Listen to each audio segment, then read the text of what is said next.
मेरा नाम है हरिया, मैं काम करता हूँ बहुत बढ़िया, खाता हूँ खाना और रोज गाता हूँ गाना। अरे यार, आज तो बहुत देर हो गई। इस खतरनाक जंगल को देखकर तो मेरे हाथ पैर ठंडे हो गए हैं। अगर मैं वक्त पर गांव नहीं पहुंचा तो मालिक बहुत नाराज हो जाएंगे। तभी हरिया को एक आवाज सुनाई देती है। सुनिए हरु जी। अरे, ये आवाज किसने दी? तभी हरिया को सामने कुछ दूर एक औरत खड़ी दिखाई देती है। अरे भाई, ये औरत अकेली इतनी रात को इस जंगल में क्या कर रही है? चलकर पूछना पड़ेगा। फिर हरिया अपनी बैलगाड़ी उस औरत के सामने लाकर रोक देता है और उससे पूछता है। अरे सुनिए, आप इतनी रात को इस खतरनाक जंगल में अकेली क्या कर रही हैं? तभी वो औरत मीठी आवाज में कहती है। अरे हरु जी, आप आ गए। मैं कब से आपका इंतजार कर रही थी। वैसे तो यहाँ से काफी लोग गुजर चुके हैं, लेकिन मैं खास आपका इंतजार कर रही थी। अच्छा, तुम सच कह रही हो? मुझे तो यकीन नहीं हो रहा है। वो क्या है ना, आज तक किसी ने मुझसे इतने प्यार से बात नहीं की। हाँ हरु जी, मैं सच कह रही हूँ।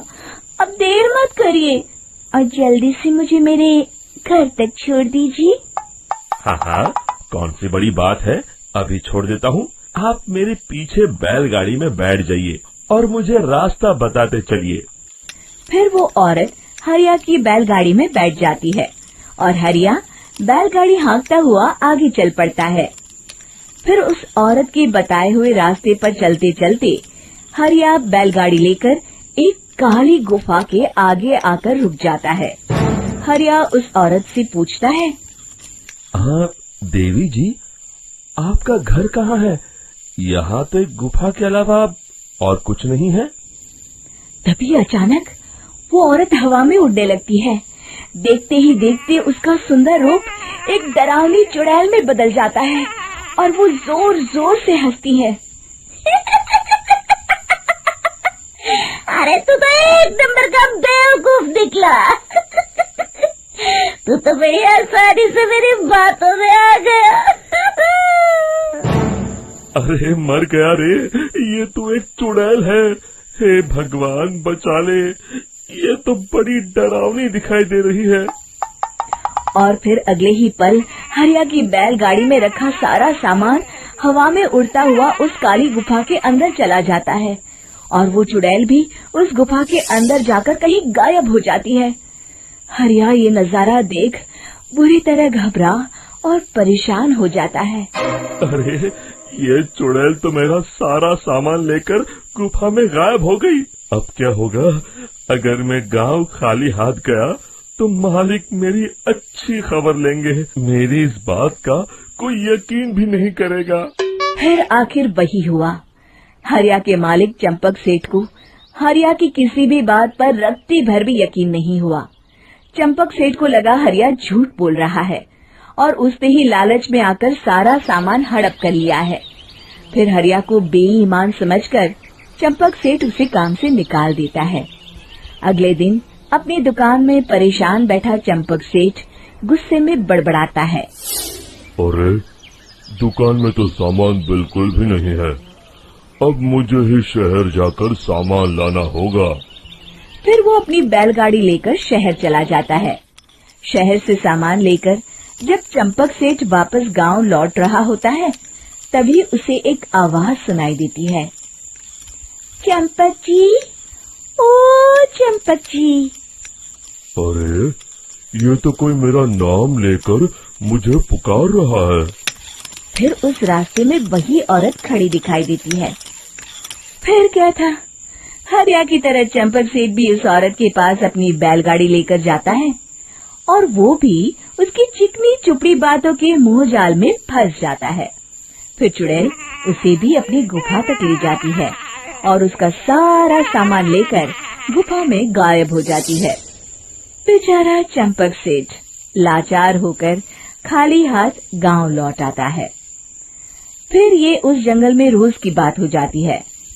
जो कोई भी शहर से कुछ लेकर गांव की तरफ लौटता, वो चुड़ैल उसे बेवकूफ बनाकर उसका सारा सामान लेकर गुफा में गायब हो जाती।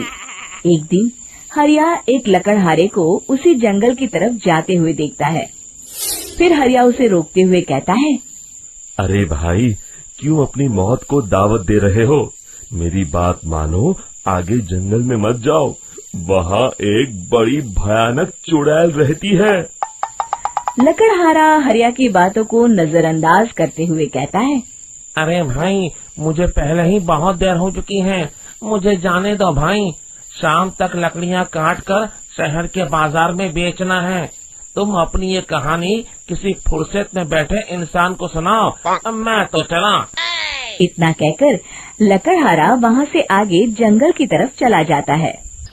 फिर अगले दिन गांव के मुखिया के घर के बाहर बहुत सारे लोग जमा हो जाते हैं। तभी हाथ में कुल्हाड़ी लिए खड़ा लकड़हारा कहता है, अरे मुखिया जी, अब आप ही हमें बचाइए उस जंगल वाली चुड़ैल से। हमारा सारा काम तो शहर से ही होता है। अरे मुखिया जी, उस चुड़ैल की वजह से तो मैं पूरी तरह बर्बाद हो गया हूँ। हम सबको मिलकर उस चुड़ैल का कोई इलाज करना पड़ेगा। तभी भीड़ में खड़ा वीरा कहता है, आप लोग चिंता मत करिए, कल से वो चुड़ैल किसी को नहीं लूट पाएगी। मेरे पास एक बहुत अच्छी तरकीब है। तभी चंपक सेठ उसका मजाक उड़ाते हुए कहता है, अरे तेरा नाम वीरा है तो क्या हुआ? तूने अभी उस चुड़ैल को देखा नहीं है? जाकर अपना काम कर, बड़ा आया। तब मुखिया जी कहते हैं, नहीं चंपक सेठ, मुझे लगता है हमें इस लड़के को एक मौका देना चाहिए। फिर सभी गांव वाले मुखिया जी की बातों से सहमत हो जाते हैं और वीरा शाम को एक बैलगाड़ी में कुछ सामान लादकर उस जंगल की ओर चल देता है। वीरा, ओ वीरा, कहाँ जा रहा है? तभी वीरा मुड़ के देखता है, वही चुड़ैल एक औरत के रूप में खड़ी है। अरे बहन जी, मैं आपको ही ढूंढ रहा था। देखिए, मैं आपके लिए क्या लाया हूँ। अरे वाह, तो खुद मेरे लिए इतना सामान लाया है।